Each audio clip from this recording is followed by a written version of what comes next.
As CitizenCon 2953 draws to a close, there's been a big resurgence in interest from those across the Star Citizen community, spurred on by seeing tangible progress on key elements in the near future. Each who tuned in for CitizenCon this year is likely to take away their own view of the event, but as many of you seem interested in tuning in here for some thoughtful analysis, this video will share some thoughts from yours truly. I'm Forrester, and this video will recap some of the personal highlights from CitizenCon 2953, news that seems particularly exciting, as well as a little balanced criticism of things that might be better. Day 1 was fairly detailed, perhaps with the slightly less pomp-filled, high-profile announcements of previous events, but still a few big reveals. The personal highlight was engineering gameplay, seeing more of that fleshed out, especially with the suggestion that some of it could come to an Arena Commander testbed soon. That was pretty exciting. For many of us who are enthused by this kind of multi-crew gameplay, there's a lot of potential to breathe more life into some of the larger ships in-game, and moreover, create viable gameplay for more than one person aboard. Twitch chat during the livestream seemed to suggest that some of it was quite simplistic. Personally, I'm not so sure I agree, and one thing is for sure, it's much more detailed than anything that we have right now, so engineering gameplay was a highlight for Day 1. Many will have been excited about the ship panel for the newly announced Cutter Scout and Zeus, but moreover for the timescales announced for the Polaris. Personally, I'm a little wary of announcements that things are expected in a year's time. I'm always skeptical until these things are actually playable in our hands.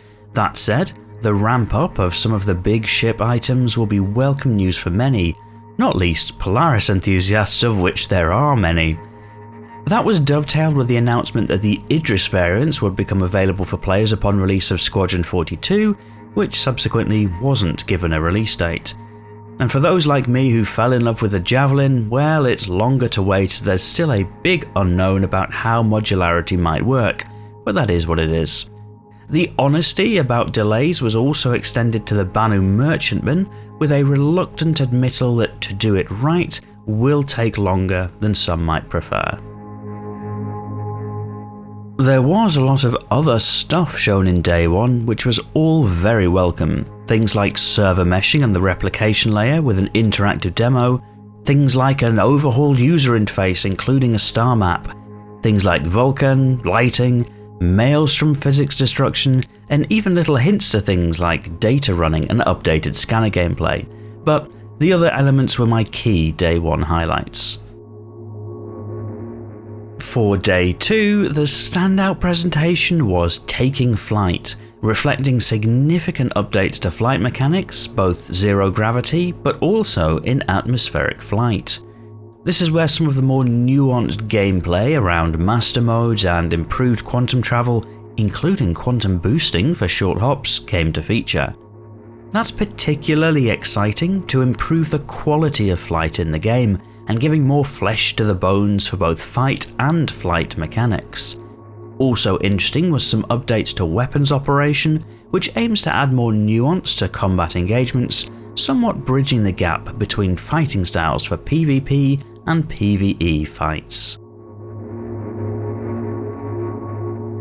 The other presentation on Day 2 that proved particularly popular was Destination Adventure, and in particular for the development of bases.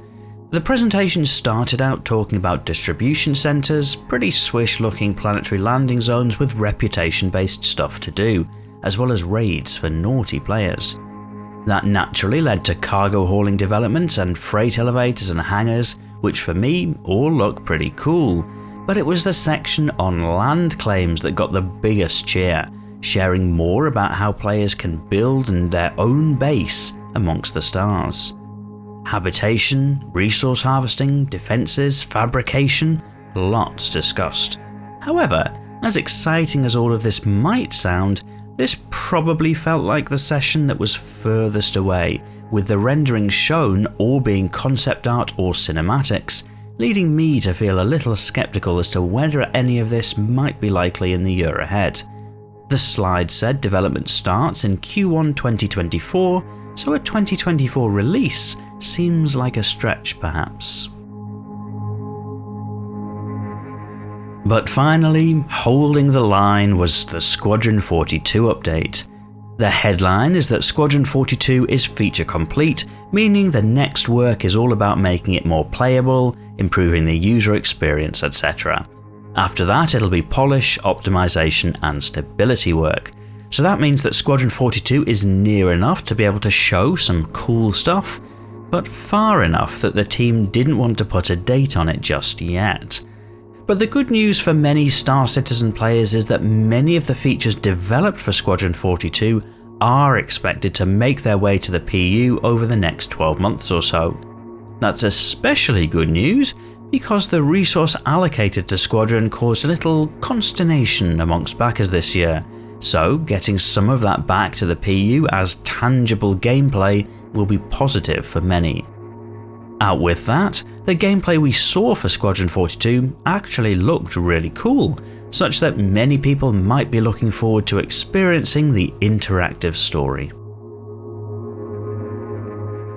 Generally speaking, the event seems to have been well received, especially by those who were present in person. CIG showed off a lot of new things, all with the aim of releasing into player hands within the next year or so, which, if true, would show some solid progress. The timing of the event was likely great for those who were able to attend in first person, but for some of us Europeans wasn't quite so great. I was personally rather happy to stay up until the early hours of the morning in the middle of the weekend, but having the closing ceremony at 1:30 AM on a Monday morning was a bit much to stay up for. I can't help but feel that running a 2-day event from Friday through Saturday might have promoted better international attendance, but maybe that's just me. The whole thing was badged up thematically as Welcome to Pyro, but for those watching online, this wasn't so much Big Bang as drip-fed throughout the entire of the presentation. But Pyro is expected soon, and very soon, with first testing happening at the end of next week. Overall, I'm still left with a feeling of steady progress, of an appreciation for a lot of work that has happened, acknowledging that there's still a lot to do. If, as suggested, this stuff is all dropping into player hands over the course of the next year, I'll personally be quite excited. But what were your highlights from CitizenCon 2953? Are you excited? Nervous? Ambivalent? I look forward to reading your thoughts in the video comments. If you thought this video thought-provoking, I hope you might press that like button to give me the feedback as to what sort of thing to make more of in the future, and if you're not yet subscribed and would like to see future similar videos, you might click that whilst you're there too to let YouTube know that you'd like to see more videos like this in future. But otherwise, and as always, thank you for watching.